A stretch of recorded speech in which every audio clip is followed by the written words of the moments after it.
Good morning students. Today we will discuss s block elements. Elements जिसमें last electron enter करता है S orbital में, उन्हें हम क्या कहते हैं? S block elements.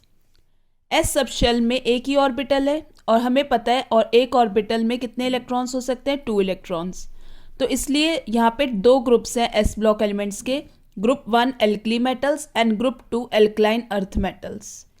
इनकी इलेक्ट्रॉनिक कॉन्फ़िगरेशन क्या है? ग्रुप 1 की NS1 और ग्रुप 2 की क्या है? NS2। एल्कली मेटल्स कौन कौन से हैं यहाँ पे? Lithium, sodium, potassium, rubidium, caesium और फ्रांसियम। स्टूडेंट्स, हमें पता है कि जो एल्कली मेटल्स हैं वो हाईली रिएक्टिव होते हैं तो और अकर नहीं करते फ्री स्टेट में, लेकिन ये वाइडली डिस्ट्रीब्यूट होते हैं नेचर में in the combined state in the form of halides, oxides, silicates and बोरेट्स। Now students, अब हम डिस्कस करते हैं इनकी इलेक्ट्रॉनिक कॉन्फ़िगरेशन के बारे में। लिथियम की इलेक्ट्रॉनिक कॉन्फ़िगरेशन क्या है? Helium 2s1। सोडियम की क्या है? Neon 3s1। पोटेशियम की क्या है? Argon 4s1। रुबीडियम की क्रिप्टन 5s1। सीजियम की जिनॉन 6s1। फ्रांसियम की रेडॉन 7s1। तो हम देख सकते हैं कि यहाँ पे हर एक एस ऑर्बिटल में कितने इलेक्ट्रॉन आ रहे हैं? लास्ट में 1 इलेक्ट्रॉन आ रहे हैं, तो इनकी जनरल इलेक्ट्रॉनिक कॉन्फ़िगरेशन क्या होगी? NS1। नाउ स्टूडेंट्स, अब हम डिस्कस करते हैं फिजिकल प्रॉपर्टीज। एटॉमिक रेडियाई, जो एटॉमिक रेडियाई है एल्कली मेटल्स का, वो लार्जेस्ट है रिस्पेक्टिव पीरियड्स में और वो इंक्रीज होता है down the group from lithium to caesium. जैसे हम मूव करते हैं down the group, atomic number increase होता है और जो एनर्जी शेल्स जो है वो भी इंक्रीज होता है बाय 1। तो जो डिस्टेंस है बिटवीन द न्यूक्लियस और लास्ट शेल का वो इंक्रीज होता है, जिसकी वजह से atomic radius increases with increase in atomic number। Ionization therapy, जो फर्स्ट आयनाइजेशन थेरेपी है एल्कली मेटल्स की, वो लोएस्ट है as compare to the elements in other groups. ये किस वजह से है इस तरह से? क्योंकि जो नोबल गैस स्कोर है वो शील्ड कर देगा जो लोन एस इलेक्ट्रॉन्स है वैलेंस शेल में from the direct attraction of the positive charge on the atomic nucleus, जिसकी वजह से जो वैलेंस इलेक्ट्रॉन्स हैं वो लूजली हेल्ड होंगे न्यूक्लियस से और ईजिली नॉकआउट हो जाएंगे by supplying only a small amount of energy. लेकिन सेकेंड अगर आयनाइजेशन थेरेपी की बात करें एल्कली मेटल्स की, वो बहुत ज़्यादा हाई होगी। जैसे 1s2 2s2 2p6 3s1 है सोडियम की, एक इलेक्ट्रॉन गया तो 1s2 2s2 2p6 यानी नोबल गैस कॉन्फ़िगरेशन हो गई, तो ये बहुत ज़्यादा हो जाएगी आयनाइजेशन एनर्जी। हाइड्रेशन थेरेपी क्या होती है? ये अमाउंट ऑफ एनर्जी होती है जब रिलीज होती है जब 1 मोल गैसियस आयन कंबाइन होता है पानी के साथ, वाटर के साथ, to form hydrated ion. On moving down the group size increase होता है, जिसकी वजह से हाइड्रेशन एनर्जी डिक्रीज होती है। तो अगर हम देखें ट्रेंड इनका हाइड्रेशन एनर्जी का, तो लिथियम पॉजिटिव का सबसे ज़्यादा है, फिर सोडियम पॉजिटिव, फिर potassium positive, rubidium positive, caesium positive. और साइज सबसे ज़्यादा किसका हो जाएगा? सीजियम पॉजिटिव का, फिर रुबीडियम पॉजिटिव का, फिर के पॉजिटिव का, फिर Na पॉजिटिव, फिर Li positive. Size of hydrated ion जो है Li पॉजिटिव का सबसे ज़्यादा हो जाएगा, फिर sodium positive, potassium positive, rubidium positive, caesium positive. और मोबिलिटी इसकी इन्वर्सली प्रोपोर्शनल हो जाएगी। नाउ स्टूडेंट्स, अब नेक्स्ट डिस्कस करते हैं ऑक्सीडेशन स्टेट। एल्कली मेटल्स की ऑक्सीडेशन स्टेट क्या होती है? +1, और ये हाईली स्ट्रॉन्गली इलेक्ट्रोपॉजिटिव होते हैं नेचर में। All the alkali metals have low ionization therapy, they have strong tendency to lose single valence s electron form unipositive ions. लेकिन जो सेकेंड आयनाइजेशन थेरेपी है वो बहुत ज़्यादा हाई है। डेंसिटी की अगर हम बात करें तो इनकी लो डेंसिटी होती है due to large atomic volume. Exception यहाँ पे है, सोडियम की डेंसिटी ज़्यादा होती है पोटेशियम से। फ्लेम कलरेशन में क्या कलर देते हैं? Lithium crimson, sodium yellow, potassium pale violet, rubidium red violet and caesium blue. जैसे हम हीट करते हैं एल्कली मेटल या उसकी सॉल्ट को, तो मोर वॉलेटाइल नेचर की वजह से वो एक्साइट हो जाता है हाई एनर्जी लेवल्स में, और जैसे ही वो रिटर्न होते हैं फ्रॉम एक्साइटेड इलेक्ट्रॉन्स, रिटर्न होते हैं ग्राउंड स्टेट में, वो इमिट करते हैं एक्स्ट्रा एनर्जी जिसकी फॉर्म ऑफ इलेक्ट्रोमैग्नेटिक रेडिएशंस, और जो फॉल करती है विजिबल रीजन में और वो कलर एमिट करते हैं। नाउ स्टूडेंट्स, अब हम केमिकल प्रॉपर्टीज डिस्कस करेंगे यहाँ पे। Reactivity and electrode potential, due to strong electropositive character की वजह से alkali metals show high reactivity. सारे एल्कली मेटल्स हाईली रिएक्टिव होते हैं क्योंकि उनके पास सिंगल वैलेंस एस इलेक्ट्रॉन्स होता है, लो आयनाइजेशन एनर्जी और high negative values of the standard electrode potential की वजह से इनकी रिएक्टिविटी बहुत ज़्यादा हाई होती है। Low ionization enthalpy, low heat of atomization और हाई हाइड्रेशन एंथैल्पी।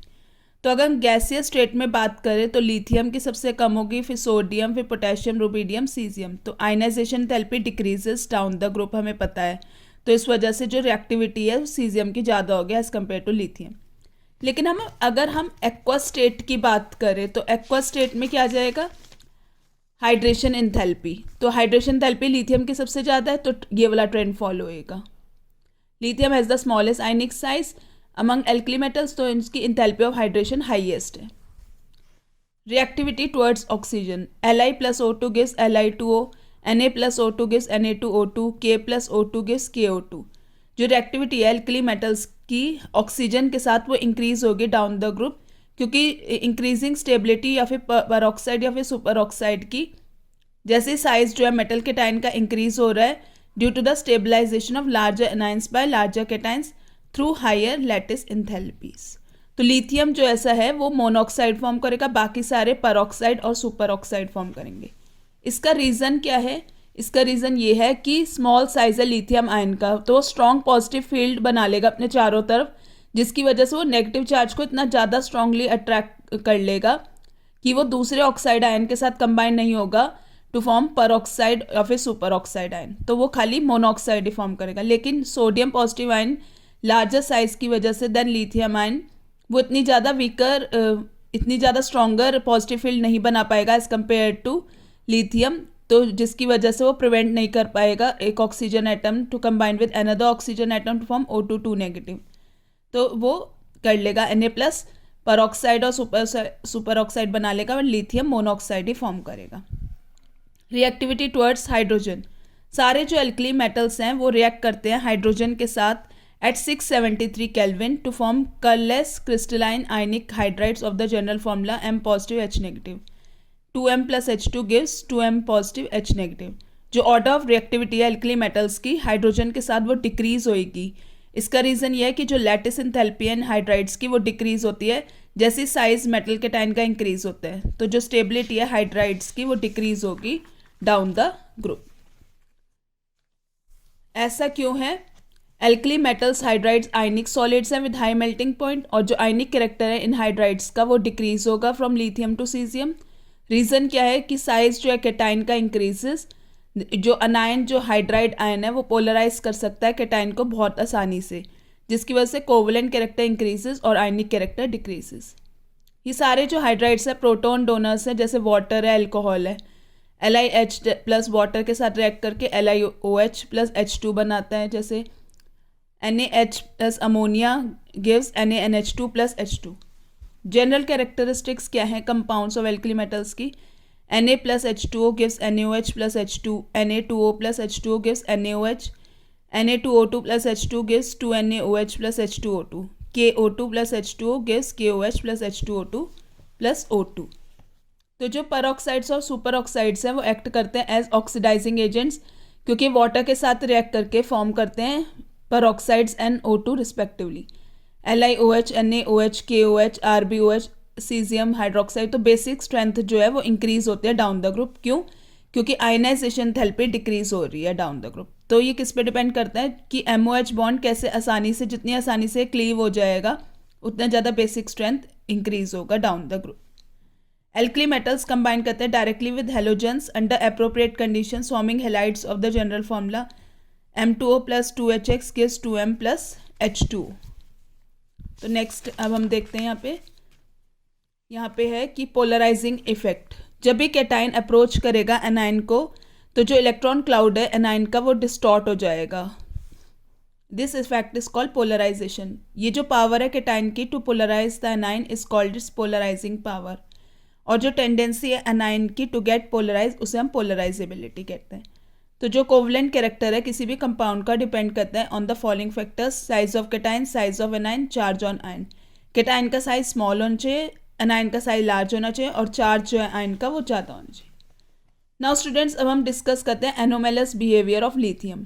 तो स्मॉल साइज लिथियम एटम का और इस आयन का, high polarizing power of Li positive ion, high ionization enthalpy and low electropositive character, non availability of d orbitals और strong intermetallic bonding. तो lithium harder है, बाकी सारे एल्कली मेटल सॉफ्ट हैं। मेल्टिंग और बॉइलिंग पॉइंट लिथियम का high है। Lithium monoxide form करता है ऑक्सीजन के साथ, बाकी सारे एल्कली मेटल्स परऑक्साइड और सुपर ऑक्साइड फॉर्म करते हैं। LiOH वीक बेस है, बाकी सारे हाइड्रोक्साइड्स वो स्ट्रॉन्ग बेसिस है। लिथियम कार्बोनेट डिकम्पोज होता है हीटिंग में और CO2 गैस इवॉल्व करता है, बाकी सारे मेटल कार्बोनेट्स नहीं करते।